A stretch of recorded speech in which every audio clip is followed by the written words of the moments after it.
Hello everyone, it's me Bushra Khan. Bushra आपकी दोस्त और आपकी ट्रेनर। दोस्तों, अपने बेनिफिट के लिए दो काम ज़रूर करेंगे। एक, चैनल को सब्सक्राइब करें जिससे कि तमाम वीडियोस का पूरा लुत्फ आप और पूरा फ़ायदा ले पाएँ। साथ ही बेल आइकन को हिट कर लें ताकि नए वीडियोस आते ही आपको नोटिफिकेशन मिल जाए। और सेकंड वन, अगर आपको मेरी मेहनत और मेरे द्वारा किया गया आपके लिए जो जो कोशिश है और जो मतलब इतना क्वालिटेटिव कंटेंट मैं आपको दे रही हूँ, तो आप मुझे थैंक्स बोलना चाहें तो आप इस वीडियो को थैंक्स बोलने के लिए प्लीज लाइक और कमेंट जरूर कर दें। और आपकी ये जिम्मेदारी है कि आप शेयर भी करें ताकि और लोगों तक भी हमारी ये कोशिश पहुंचे। पहला क्वेश्चन लेते हैं। आज है 2 फरवरी 2021। फर्स्ट क्वेश्चन लेते हैं। देखिए, ध्यान से सुनिए बहुत अच्छे से, बहुत ध्यान से सुना है। पहला क्वेश्चन है, हाल ही में Indian coast guard day ICG day कब मनाया गया है? तो अभी 1 यानी 1 फरवरी को मनाया गया है इंडियन कोस्ट गार्ड डे, भारतीय तटरक्षक दिवस। भारतीय तटरक्षक दिवस, ठीक है। ये 1 फरवरी को मनाया गया है। अब मुझे ये बताइए, देखिए इसकी स्थापना हुई थी 1977 में। कब हुई थी? 1977 में, 1977 में। तो अभी हम ये काउंट करेंगे कि कौन सा इंडियन कोस्ट गार्ड डे था कल जो मनाया गया है 1 को। तो it was 45 Indian coast guard day. कौन सा? 45वां भारतीय तट रक्षक दिवस, ठीक है, 45वां 1 फरवरी को मनाया गया है। अब मुझे ये बताएंगे, जब हमारे पास इंडियन नेवी थी, हमारे पास इंडियन एयरफोर्स और आर्मी तो चलो समझ में आता है, अलग अलग काम है उनके। अब हमारे पास इंडियन नेवी थी, ठीक है। तो हमें इंडियन कोस्ट गार्ड की जरूरत क्यों पड़ी? कोस्ट सब समझते हैं ना, तो इंडियन कोस्ट गार्ड की जरूरत क्यों पड़ी? देखिए, जो समुद्री माल है उसका इंपोर्ट एक्सपोर्ट दोनों होता है, तो उस माल की तस्करी यानी इलीगल तौर पर उसको कोई खरीद ना सके, इसीलिए इस विशेष काम के लिए बनाया गया 1 फरवरी 1977 को इंडियन कोस्ट गार्ड। और इस बार ये 45वें नंबर का था और हर साल ये इंडियन कोस्ट गार्ड डे 1 फरवरी को मनाया जाता है। तो इतना आप याद रखेंगे। नेक्स्ट क्वेश्चन लेते हैं। क्वेश्चन है, हिल्टन वैलेंटाइन का निधन हुआ है, ये कौन थे? हिल्टन वैलेंटाइन का निधन हुआ है, ये कौन थे? तो ये बहुत फेमस गिटारिस्ट थे, पॉप सिंगिंग में बहुत फेमस गिटारिस्ट थे हिल्टन वैलेंटाइन, और इनका अभी निधन हो गया है, डेथ हो गई है, याद रखना। नेक्स्ट क्वेश्चन है, हाल ही में अभी IAS ऑफिसर राजीव रंजन को किस राज्य का चीफ सेक्रेटरी बनाया गया है? हाल ही में IAS अधिकारी राजीव रंजन को किस राज्य का मुख्य सचिव यानी चीफ सेक्रेटरी बनाया गया है? तो राजीव रंजन, ये एक IAS ऑफिसर हैं और इनको अभी चीफ सेक्रेटरी बनाया गया है तमिलनाडु का। कहाँ का? तमिलनाडु का। अब तमिलनाडु की कैपिटल चेन्नई है। तमिलनाडु के चीफ मिनिस्टर कौन है? चीफ मिनिस्टर एडापडी के पलानी स्वामी, और गवर्नर हैं बनवारी लाल पुरोहित। तमिलनाडु फिश प्रोडक्शन में नंबर 1 हो गया है, ये आपको बताया था मैंने, पहले भी बताती रही हूँ। गुजरात पहले नंबर 1 होता था, लेकिन टॉप गुजरात था, तो इसको पीछे छोड़ दिया किसने? तमिलनाडु ने। अब फिश मत्स्य उत्पादन यानी फिश प्रोडक्शन में नंबर 1 तमिलनाडु है। भारत का पहला हल्दी अनुसंधान संस्थान कहाँ स्थापित किया जाएगा? तो तमिलनाडु में। अच्छा, ऑर्गन डोनेशन अंगदान के मामले में भी तमिलनाडु नंबर 1 पे है। किसके? ऑर्गन डोनेशन अंगदान के मामले में। कोविड संदिग्ध वार्ड यानी कोविड संदिग्ध वार्ड, ये क्या होते हैं? जैसा कोविड-19 के टेस्ट होते थे तो किसी की रिपोर्ट पॉजिटिव आ जाती थी जबकि वो नेगेटिव है, और किसी की नेगेटिव आती थी जबकि वो पॉजिटिव है।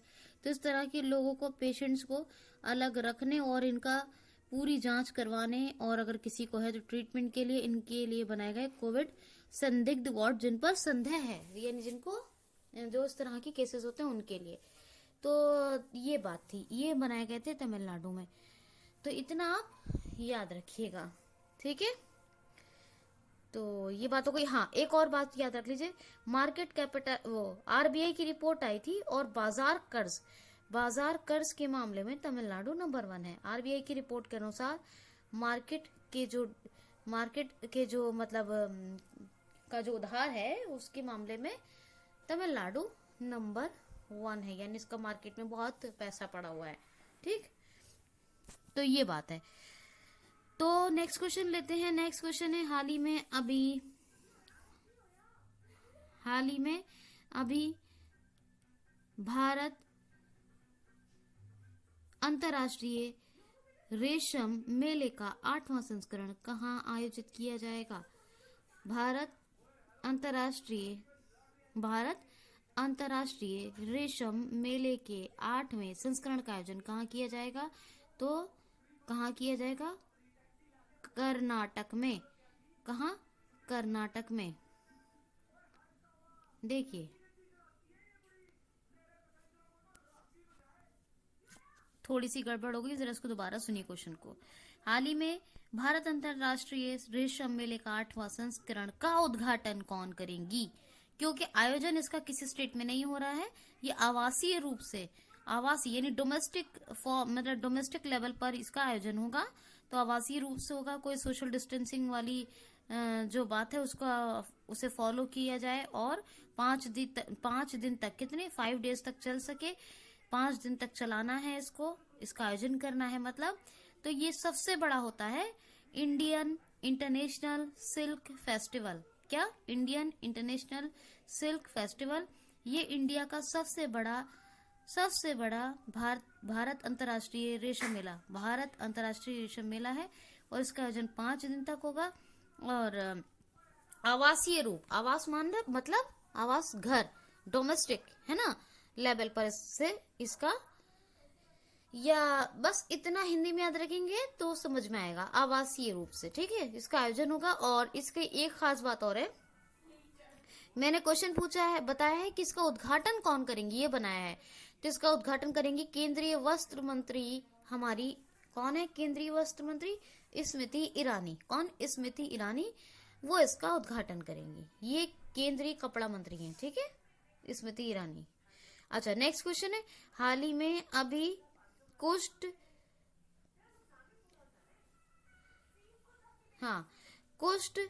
स्पष्ट जागरूकता अभियान का शुभारंभ किया गया है। ये किस राज्य में किया गया है? किस राज्य में कुष्ठ रोग स्पर्शता, माफ कीजिए स्पष्ट बोल दिया, सॉरी। तो कुष्ठ रोग स्पर्शता अभियान शुरू किया गया है। किस राज्य में अभी कुष्ठ रोग स्पर्शता अभियान का शुभारंभ हुआ है? तो कुष्ठ रोग स्पर्शता अभियान का शुभारंभ हुआ है किस राज्य में? तो कर्नाटक में। देखिए, मैंने आपको बताया था विश्व कुष्ठ दिवस मनाया गया है। कब मनाया गया था? ये 31 जनवरी को, और ये 1 फरवरी को, अभी कब 1 फरवरी को कुष्ठ रोग स्पर्शता, स्पर्श यानी स्पर्श बोलते हैं टच, तो कुष्ठ रोग स्पर्शता जागरूकता अभियान है ये। कुष्ठ रोग स्पर्शता जागरूकता अभियान, अवेयरनेस जागरूकता अभियान, ये कहाँ शुरू हुआ है, किस राज्य में? तो किस राज्य ने शुभारंभ किया है इसका? कर्नाटका ने। कर्नाटका में अभी इसका शुभारंभ हुआ है। फिर से सुन लीजिए, कुष्ठ रोग स्पर्शता जागरूकता अभियान, ठीक है। कर्नाटक की बात है, इसके फैक्ट सुनेंगे। बैंगलोर कैपिटल है, वज्जूभाई बाला गवर्नर है, वीएस येदियुरप्पा चीफ मिनिस्टर है, बनरकाटा और बांदीपुर, कुद्रेमुख, नगरहोल, अंशी, कौन कौन से? बनरकाटा, बांदीपुर, कुद्रेमुख, नगरहोल, अंशी, ये नेशनल पार्क है, ठीक। डोलुकुनिता और यक्षगढ़, ये 2 डांस कर्नाटका के फेमस हैं। अच्छा, ऑनलाइन चेस टूर्नामेंट यानी ऑनलाइन शतरंज टूर्नामेंट यहाँ शुरू हुआ था कोविड-19 के लिए फंड कलेक्शन के लिए। यहाँ पर एक हेल्पलाइन का शुभारंभ हुआ था जिसका नंबर था 14410। अच्छा, एप्ट मित्रा ऐप, कोरोना वॉच ऐप और मेघ संदेश ऐप। एप्ट मित्रा, ये एप्ट मित्रा भी कहते हैं इसको, और एप्ट मित्रा ये हेल्पलाइन के लिए इसको यूज कर सकते थे। इसके अलावा कौन सा, मेघ संदेश मौसम की जानकारी के लिए, और कोरोना वॉच ये कर्नाटका का कोरोना वायरस के लिए ये ऐप आया था, कोरोना को फैले ना इसके ऊपर नजर रखने के लिए। ये 3 एप्लीकेशन यहाँ लॉन्च हुए हैं, याद रखिएगा। अच्छा, एक ऑनलाइन कोचिंग प्लेटफॉर्म भी यहाँ कॉम्पिटिटिव टेस्ट की तैयारी के लिए बनाया गया। कौन सा, गेट्स एट गो। कौन सा, गेट्स एट गो। ओके। अच्छा, कर्नाटका की बात और करते, बुखार क्लिनिक स्पेशली स्थापित किए गए, अलग से बुखार क्लिनिक। स्किल कनेक्ट फोरम बनाया गया, skill connect forum. निकारा Samman Yojana, निकारा Samman Yojana, ठीक है, याद रखिएगा। और ये हो गई निकारा सम्मान योजना। और इसके अलावा 2 बांध याद रखें, 2 डैम है, कृष्णा राज सागर ये कावेरी नदी पर है, और Almaty dam, Almaty dam Krishna river पे है, और कृष्णा राज सागर डैम किस पर है, कृष्णा राज सागर डैम है कावेरी रिवर पर। तो याद रखिएगा, बेंगलुरु कैपिटल है। तो इतनी बात आपको आई होप सो समझ में आ गई होगी, सारी बातें मैंने क्लियर करवा दी हैं। क्वेश्चन है, रिजर्व बैंक ऑफ इंडिया ने किस बैंक का अभी लाइसेंस रद्द किया है। रिजर्व बैंक ऑफ इंडिया ने किस सहकारी बैंक है ये, किस सहकारी बैंक का लाइसेंस रद्द किया है। तो ये है शिवम सहकारी बैंक, और ये महाराष्ट्र में है, और इसका लाइसेंस अभी रिजर्व बैंक ऑफ इंडिया ने रद्द कर दिया है। क्यों रद्द किया है, सुन लीजिए। एक तो इसके पास कैपिटल जो है वो सफिशिएंट नहीं है, यानी सफिशिएंट कैपिटल जो पूंजी चाहिए बैंक चलाने के लिए वो नहीं है। दूसरी बात, अर्निंग के रिसोर्सेस नहीं है। तो जब कैपिटल ही नहीं है तो अर्निंग के रिसोर्सेस कहाँ से आएंगे। तो इन तमाम बातों को देखते हुए रिजर्व बैंक ऑफ इंडिया ने अभी शिवम सहकारी बैंक का लाइसेंस रद्द कर दिया है। महाराष्ट्र की बात मैं कर रही हूँ, महाराष्ट्र में है, ठीक। तो ये बात याद रखिएगा। अब रिजर्व बैंक ऑफ इंडिया के गवर्नर कौन है, शक्तिकांत दास। पूछा ये जाता है किस नंबर के हैं, तो 25 नंबर के हैं। 1 अप्रैल 1935 में आरबीआई की स्थापना हुई, मुंबई में हेडक्वार्टर है। नेक्स्ट क्वेश्चन है, हाल ही में अभी दिल्ली हाट में राष्ट्रीय जनजाति महोत्सव का उद्घाटन किसने किया है। हाल ही में अभी दिल्ली हाट में राष्ट्रीय जनजाति महोत्सव का उद्घाटन किसने किया है। तो शुभारंभ और उद्घाटन दोनों ही इस यहाँ पर बोले जा सकते हैं, और दोनों ही बातें मानी जा सकती हैं। तो शुभारंभ यानी उद्घाटन किसने किया है, तो उपराष्ट्रपति वेंकैया नायडू ने अभी ये दिल्ली हाट में राष्ट्रीय जनजाति महोत्सव का उद्घाटन किया है। किसने, वाइस प्रेसिडेंट है, कौन है, एम वेंकैया नायडू। एम वेंकैया नायडू, इन्होंने उद्घाटन किया है राष्ट्रीय जनजाति महोत्सव का। कहाँ, दिल्ली हाट में। जो आदिवासी हैं एसटीज, जो आदिवासी हैं उनका कला शिल्प है ना, कला शिल्प और जो जो उनके द्वारा मतलब स्किल्स हैं, उनका जो टैलेंट है उसको प्रदर्शित करने के लिए इस महोत्सव का उद्घाटन उपराष्ट्रपति ने किया है। समझ में आई बात। नेक्स्ट क्वेश्चन है, हाल ही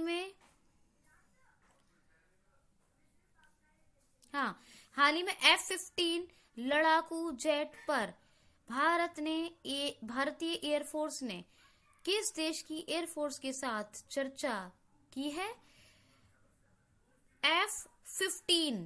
F-15 लड़ाकू जेट को लेकर इंडियन एयरफोर्स IAF ने किस देश की एयरफोर्स के साथ चर्चा की है, किस देश के साथ चर्चा हुई है, तो ये अमेरिका, यूएसए की एयरफोर्स और इंडियन एयरफोर्स, इन दोनों के बीच में एक चर्चा हुई है। किस बात को लेकर, F-15 लड़ाकू जेट को लेकर, ठीक है, लड़ाकू जेट विमान, तो इनको लेकर ही चर्चा हुई है। अब इंडियन एयरफोर्स की बात है, अभी आपको पहला क्वेश्चन कोस्ट गार्ड से बताया था। इंडियन एयरफोर्स की बात है तो इनके जो इंडियन एयरफोर्स के हेड हैं यानी अध्यक्ष हैं, भारतीय वायुसेना के अध्यक्ष, वो कौन है? RKS भदौरिया। कौन है? RKS भदौरिया, ये याद रखिएगा। नेक्स्ट क्वेश्चन देख लीजिए। नेक्स्ट क्वेश्चन है एंटी डोपिंग रेफरेंस मटेरियल अभी किसने लॉन्च किया है? एंटी डोपिंग रेफरेंस मटेरियल किसने लॉन्च किया है? तो हमारे खेल एवं युवा मामलों के क्या affairs for sports and young, ये यूथ कहेंगे, स्पोर्ट्स यंग, यंग नहीं कहेंगे, sports affairs of sports and youth, affairs of sports and youth. कौन है? किरण रिजू या किरण रिजिजू भी कहते हैं इनको, तो किरण रिजू नाम है। इन्होंने अभी ये लॉन्च कर दिया। क्या लॉन्च कर दिया है? लॉन्च किया है जी क्या क्या क्या? एंटी डोपिंग रेफरेंस मटेरियल, और इसको वर्ल्ड एंटी डोपिंग एजेंसी ने परमिशन भी दे दी है। वर्ल्ड एंटी डोपिंग एजेंसी की परमिशन भी मिल गई है, वाडा की।